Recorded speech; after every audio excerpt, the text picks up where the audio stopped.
Morning বন্ধুরা, শুভ সকাল। তোমাদের দিনটা ভালো যাক।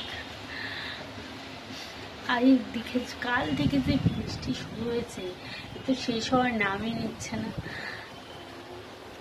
এখন আবার ঝড়, কাল তো ঝড়ো হাওয়া বইছে, আজকেও দেখছি বয়েই যাচ্ছে ঝড়ো হাওয়া। কিন্তু রান্নাঘরে রান্না করতে করতে ওই যে এই গাছটা দেখছো, এটা সুপুরি গাছ। তো ওই গাছের পাতাটা যখন জানালায় এসে ঝাপটা মারছে, বৃষ্টির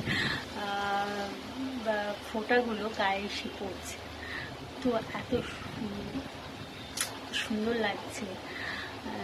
কিন্তু সুন্দর লাগলে কি হবে, মনের কোনো কোনায় একটা যেন মনে হচ্ছে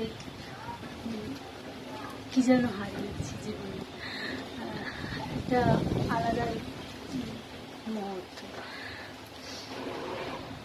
হারানো।